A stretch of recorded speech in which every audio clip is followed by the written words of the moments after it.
আমার একটা আইডি কার্ডে নাম্বার দেখা যায় যে 300-400 মোবাইল ভাই, এতে যদি আমি মামলা করি ড্রাইভার কে নেবে? এনিয়ার যে সিস্টেম নামক যেই যন্ত্রটি নিয়ে এসেছে এর মধ্যে ঢুকতে গেলে ক্যাসিনোতে নিয়ে যাচ্ছে, জুয়ার ওয়েবসাইটে নিয়ে যাচ্ছে। বিটিআরসি রে ঘুষ খাওয়াইয়া 10,000 আইমিআই কিনা এরা মার্কেটে 50,000 পিস মোবাইল ছাড়ে। আমাদের এনআইডি কার্ডের মাধ্যমে অতগুলো রেজিস্ট্রেশন কিভাবে হলো? বাংলাদেশের ব্যবসায়িকদের জন্য যে 9টা সিন্ডিকেট তাদের জন্য করছে সরকার 5% ট্যাক্স, মানে 5% ট্যাক্স, আর আমরা যারা ছোট ছোট উদ্যোক্তা আছে তাদের জন্য করছে 43% ট্যাক্স। কেন এই বৈষম্য আমরা জানতে চাই। 5% যদি তাদের জন্য হয়, আমাদের জন্য 5%, সর্বোচ্চ হয়তো 10% করতে পারে, কিন্তু কেন করবে? তাদের জন্য যেটা করবে আমাদের জন্য সেটাই করবে। 9টা সিন্ডিকেট থেকে আমরা জানতে পারিছি 9টা সিন্ডিকেট তো সঙ্গে একত্রতা চুক্তিবদ্ধ করে তারা কিন্তু ঘুষ বাণিজ্য করছে। এই ঘুষের মাধ্যমে প্রতিবারই কিন্তু আমাদের হেনস্থার শিকার হওয়া হয়।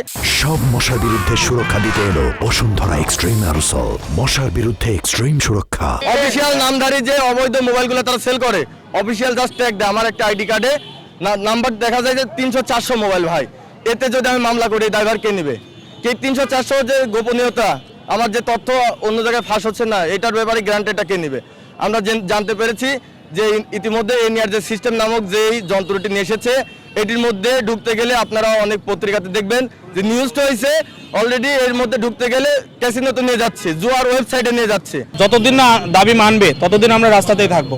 এতে আমাদের জীবন যাক আর যৌবন যাক, যাই যাক না কেন আমরা এই রাস্তাতেই থাকবো। আর আরেকটা বিষয়, তীব্র নিন্দা ও প্রতিবাদ জানাচ্ছি যে 24শে জুলাইয়ের মতো করে আমাদের উপরে গত পরশুদিন 4 জানুয়ারি যে হামলা করা হয়েছে এটার তীব্র নিন্দা প্রতিবাদ জানাচ্ছি। কেননা জুলাইতে যা দেখছি গত পরশুদিন 4 জানুয়ারিতে আমরা সেম দেখছি। আরেকটা বিষয় যে আমাদের যে 25 লক্ষ পরিবার, এই 25 লক্ষ পরিবারের উপরে দায়িত্বকে, আমাদের এই 25 লক্ষ পরিবার যে মাঠে নেমে গেছে এর দায়িত্ব কারা নেবে? আমরা তো অবৈধ ছিলাম না, বৈধ ছিলাম।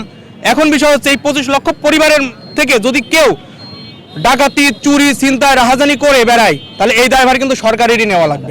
এনআই সিস্টেম যদি সংশোধন না হয় এই টোটাল বাংলাদেশের মোবাইল বাজার 8 থেকে 9টা কোম্পানির আয়ত্তে চলে যাবে, যেটা আসলে যাদেরকে আমরা সিন্ডিকেট হিসাবে জানি।